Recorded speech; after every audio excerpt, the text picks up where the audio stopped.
ওৰা বামাৰ বেটা সম্বাকো বুলি লাগ বুজায় বিক্ষৰ বিনাশ কৰি বাক নুজোৰায়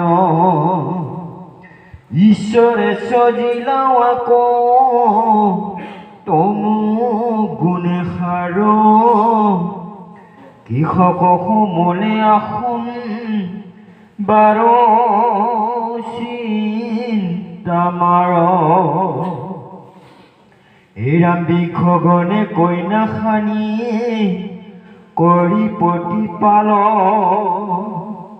আপোনা সবক দিবে ৰাখে এটকাল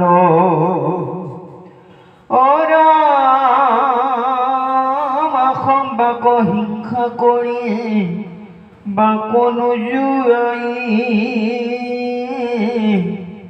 সম্বন্ধ হোৱা দুয়ো শ্বশুৰ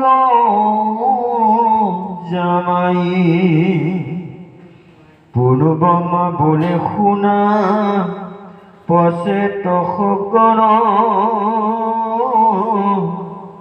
প্ৰতিপাল কৰি ৰোক ঈশ্বৰ বচন পৰিবাৰ শেষত আছে বিখগন মোহৰ বচন বাবে কৰিলো ৰক্ষণ। জয় কৃষ্ণ। যেতিয়া এই মহান ব্যক্তি কেইজনৰ মুখৰ পৰা উৎপন্ন হোৱা অগ্নিয়ে চাওক, তেওঁলোকেতো জুই কাঠি মাৰা নাই, আমিতো এতিয়া পাইছোঁ ইয়াতে। তেওঁলোকে পানীৰ পৰা এই মাত্ৰ উঠি আহিছে, দীৰ্ঘদিন কৃষ্ণৰ তপস্যা কৰিছে, কৃষ্ণক দৰ্শন কৰিছে, বৰ লৈছে, পানীৰ পৰা উঠি আহিছে। আহোঁতে যেতিয়া কোনোফালে বাট পথ নাই, কেৱল গছ বিৰিখ ডাল পাত ভৰি আছে, তেতিয়া তেওঁলোকৰ অকণমান খঙতেই মুখৰ পৰা অগ্নি বাহিৰ হৈ গৈছে। সেইকাৰণে বৰ্তমান সময়ত কিছুমান কাৰ্য বন্ধ ৰাখিছে, যে প্ৰকৃত ব্ৰাহ্মণ যাৰ ব্ৰহ্মশক্তি আছে তেওঁলোকক যজ্ঞৰ অগ্নিৰ কাৰণে কোনো বেলেগ ব্যৱস্থা কৰিব নালাগে। তেওঁলোকে যেতিয়া অগ্নিক স্মৰণ কৰি ফু মাৰি দিব, নিজে নিজে জুই জ্বলি যাব। তেনেকুৱাতো আজিকালি ব্যক্তি পাবলৈ নাই কাৰণে কিছু কিছু কাম কলি যুগত সৰ্বশ্ৰেষ্ঠ কৰি ৰাখিছে হৰিনাম। কিন্তু বুজিব পাৰিছেনে বাৰু? সেইকাৰণে কিছু কিছু কাৰ্য এই কলি যুগত ফলৱতী নহ'ব, সেইটো জানিবলৈ। সেইটোৱে কি বুজাইছে যে বৰ্তমান হৰিনামৰহে কাম আছে। তেনেধৰণৰ ব্যক্তি নাই কাৰণে তেনেকুৱা ব্যক্তিৰ কামবোৰো মহাপুৰুষ শ্ৰীমন্ত শংকৰদেৱে নৱবৈষ্ণৱ ধৰ্ম পালনৰ মাধ্যমেৰে আমাক কৈ গৈছে, যি কথা পৰীক্ষিতৰ আগত শ্ৰী শুকদেৱে কলিৰ প্ৰাৰম্ভতে এই কথা কৈছিল, ব্যাসৰ পৰা শুনিলে। ব্যাসেও শুনিছিল কাৰ পৰা? নাৰদৰ পৰা শুনিছিল। নাৰদেও শুনিছিল কাৰ পৰা? পিতামহ ব্ৰহ্মা। এইদৰে প্ৰভু ভগৱন্তৰ মুখৰ বচনে। সেইকাৰণে যুগ ধৰ্ম প্ৰৱৰ্তন আমাৰ প্ৰত্যেকজন মানুহৰ কৰ্তব্য। মুখৰ পৰা অগ্নি বাহিৰ হ'ল, চাৰিওফালে জুই জ্বলি আছে। ব্ৰহ্মলোকত পিতামহ অৰ্থাৎ ব্ৰহ্মা থাকিব পৰা নাই, কাৰণ তেওঁ গোটেইবোৰ দেখাই পাই আছে। আহি তেওঁলোক ধাই ধাই আহিছে, আহি দশপচেতক সুন্দৰভাৱে বুজাই দিছে। প্ৰলয় কালৰ যেন পচন্দ অগ্নি, ভস্মীভূত কৰি খবে দহিনী চানি। সম্ভৱই কেৱল জুই জ্বলি আছে, প্ৰলয়হে হৈছে। সকলে বৃক্ষৰৰ নাশ দেখিয়া দুসহ, হংস জানে চৰিয়া আহিলা পিতামহ। জুইকুৰা ক'ত লাগিছে? পৃথিৱীত। ব্ৰহ্মা ক'ৰ পৰা আহিছে? ব্ৰহ্মলোকৰ পৰা আহিছে। সপ্ত স্বৰ্গ, সাতখন স্বৰ্গ, ভূলোক, ভূ, ভুৱ, স, মহ, জন, তপ, সত্যম। আমি দিব্য দৃষ্টি নাই কাৰণে আমি ব্ৰহ্মাক ডাইৰেক্ট দেখা নাই। আমাৰ দৃষ্টিৰে কি ঢুকি পাইছে? চন্দ্ৰক, সূৰ্যক, তৰাবোৰক ঢুকি পাইছো যদিও আমি তাক ভালদৰে জানিবলৈ সক্ষম হোৱা নাই।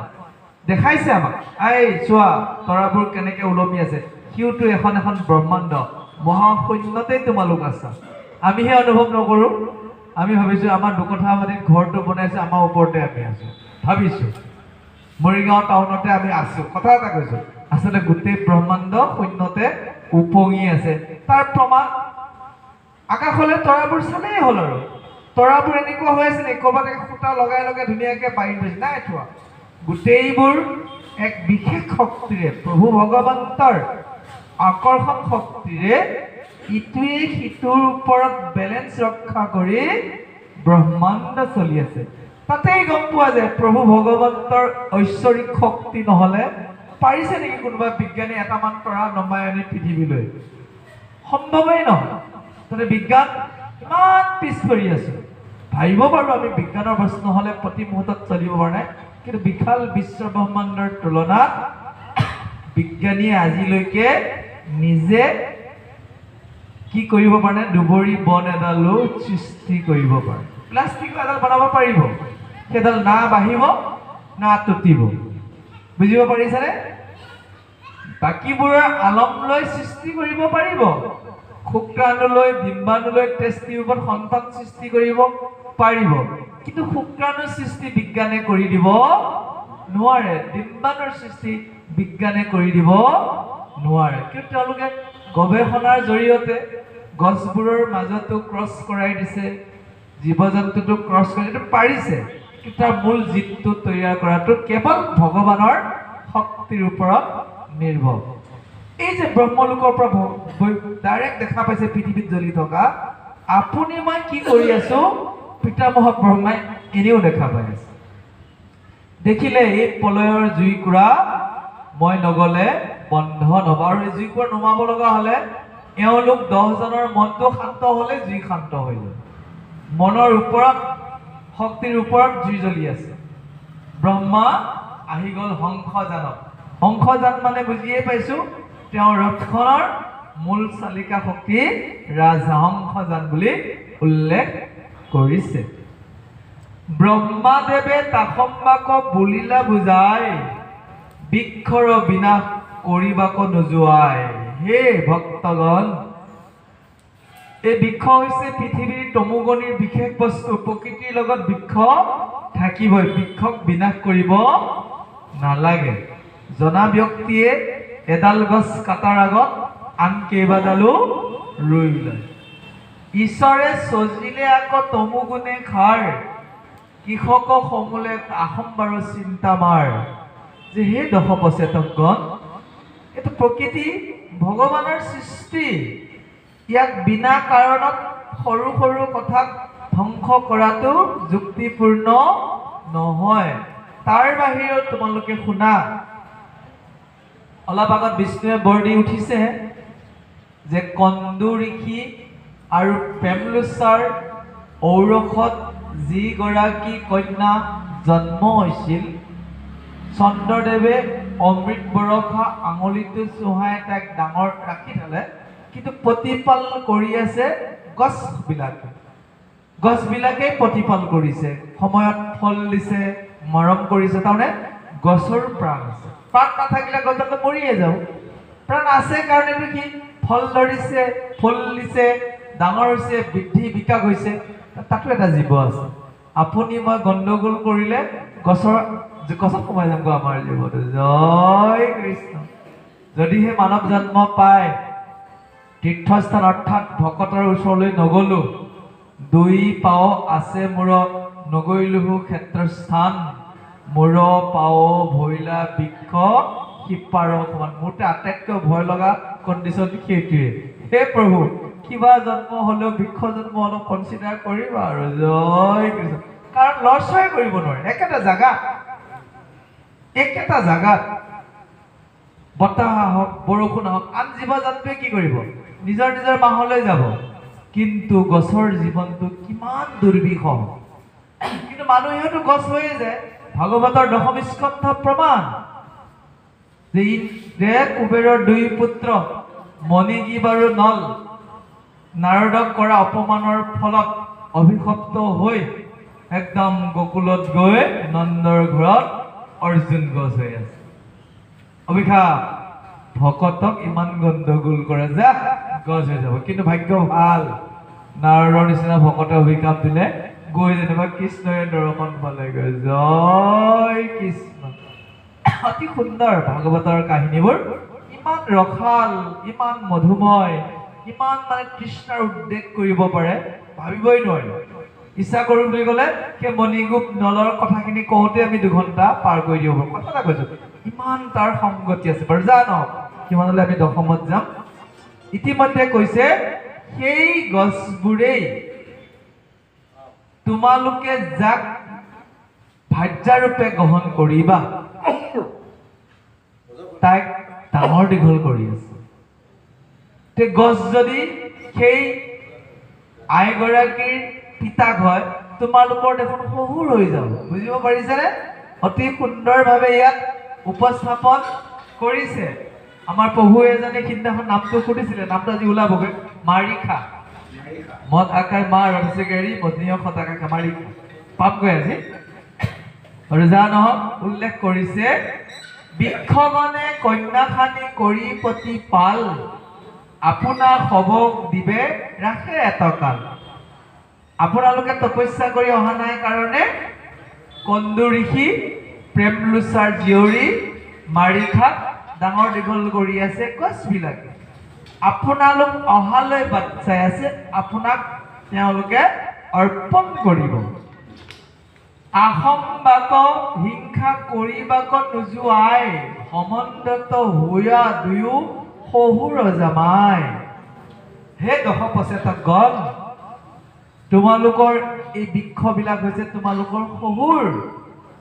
তোমালোক 10জনক দিবলৈ তেওঁ কন্যাগৰাকীক প্ৰতিপাল কৰি ৰাখিছে। পুনু ব্ৰহ্মা বোলে শুনা পচেতকগণ, প্ৰতিপাল কৰিও ক ঈশ্বৰৰ বচন।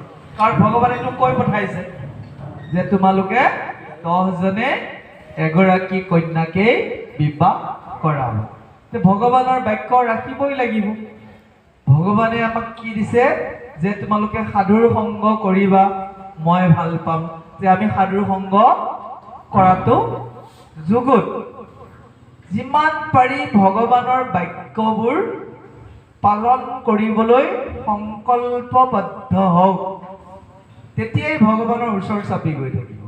তেওঁৰ কৃপা, তেওঁ কৃপাৰ সাগৰ, কৃপাৰ দোকান এখন খুলি তেওঁ ৰৈ আছে। আপুনি মই গৈ 2 এপদ কৃপা ল'ব লাগিবগৈ। বুজিব পাৰিছে? তেওঁ ৰৈ আছে, তেওঁ সাগৰৰ সদৃশ। তে আপুনি যদি সেই দোকানখনলৈ নাযায়, কিবা এটা তেওঁ কৃপাটো কেতিয়া দিব? আপুনি যেতিয়াই বস্তু এটা ত্যাগ কৰিব তাৰ বিনিময়তে তেওঁ কৃপা দিব। জয় কৃষ্ণ। যে আপোনালোকে কি কৰিছে যে 2 ঘণ্টা ৰাস মন্দিৰত দিন কৃপা কৰি তেওঁৰ কথা শুনোৱাই আছে। বুজিব পাৰিছে? আপুনি কি এটা ত্যাগ কৰিছে? আপোনালোকে এই দেওবাৰৰ 2 ঘণ্টাটো টিভিৰ পৰাই হওক, ঘৰৰ আমোদ প্ৰমোদৰ পৰা হওক ত্যাগ কৰিছে। আপুনি যদি আমি ত্যাগ কৰি দিয়ে, আপোনাক নিৰ্গুণী বনাই দিব, নিৰোগী বনাই দিব। জয় কৃষ্ণ। তেওঁ কৃপাটো কেনেকুৱা চাওকচোন। আপুনি যদি সম্পূৰ্ণ নিৰামিষ হম বুলি যদি সিদ্ধান্ত কৰে, তেওঁ কি কৃপা কৰে? যা ফাৰ্মাচীলৈ যোৱা, ডক্টৰৰ ওচৰলৈ যোৱাটো তোমাক মই বন্ধ কৰাই দিলো। জয় কৃষ্ণ। কিন্তু আমাৰ বাবেও ক'লে, চাওক ইমানখিনি কৰি আছো তথাপিও একো এটা ঈশ্বৰৰ কৃপাত হোৱা নাই। তাৰ কাৰণ তেওঁ কৃপা। বুজিব পাৰিছে? সেইটোৱে তেওঁৰ কৃপাৰ লক্ষণ।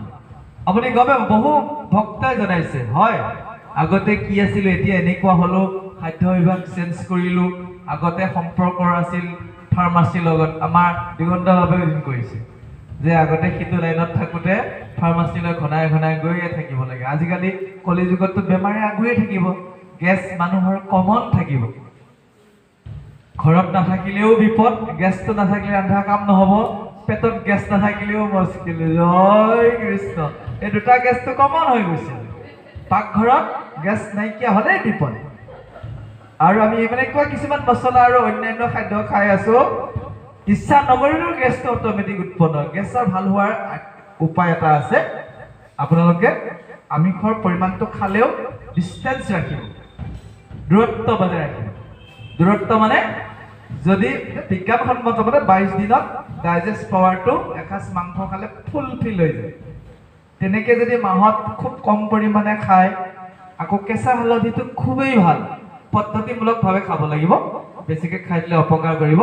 কেঁচা হালধিটো যদি আপুনি মাজে মাজে সেৱন কৰি থাকে, এজটো লাহে লাহে প্ৰথমে আপোনালোকক অলপ দিগদাৰ কৰিবই, কাৰণ আপোনালোকৰ খাদ্যাভ্যাস যদি গণ্ডগোল আছে, ভৰ্তি হৈ আছেতো, গম পাইছেনে? কমি থাকিলে তাক খুব সোনকালে নাইকিয়া কৰিবলৈ কেঁচা হালধিয়ে খুব উপকাৰী। আমি যদিও ব্যঞ্জনত দিছোঁ, সেইটো আমি গুড়ি হালধি শুকাই দিছোঁ, তাৰ গুণ আৰু কেঁচা হালধিৰ মাজত পাৰ্থক্য আছে। ভাল আয়ুৰ্বেদিক ডক্টৰে কৈছে যে কেঁচা হালধিটো আমাৰ শৰীৰৰ বাবে উপকাৰী হৈছে। আপোনালোকৰ আশীৰ্বাদত গেছ শব্দটো মোৰ জীৱনৰ লগত ইমান সম্পৰ্ক নাই। আৰু যা নহওক, এই যে গছ গছনিৰো কিছুমান কৰ্তব্য আমাৰ প্ৰতিও আছে, আমাৰো যে আছে, সেইটোকো ইয়াত প্ৰতিপন্ন কৰাই দিছে। তেতিয়া লগে লগে তেওঁলোক সচকিত হৈ গ'ল, ভগৱান বিষ্ণুৰ বাক্য পালন কৰিম বুলি তপস্যাৰ পৰা গৃহযাত্ৰা কৰিছোঁ, যিগৰাকী কন্যাৰ সৈতে আমাৰ বৈবাহিক সম্বন্ধ হ'ব, তেওঁৰ পিতা গছ, আমি দেখোন ইয়াক অগ্নিত সৃষ্টি কৰাই ভুলে কৰিছোঁ, মানে শহুৰকে অপকাৰ কৰিছোঁ। লগে লগে কাহিনীয়ে পথ পৰিৱৰ্তন কৰিছে। আহক এই মধুৰ কাহিনী আমি আগবাঢ়ি যাওঁ শ্ৰৱণৰ মাধ্যমেৰে। জয় কৃষ্ণ।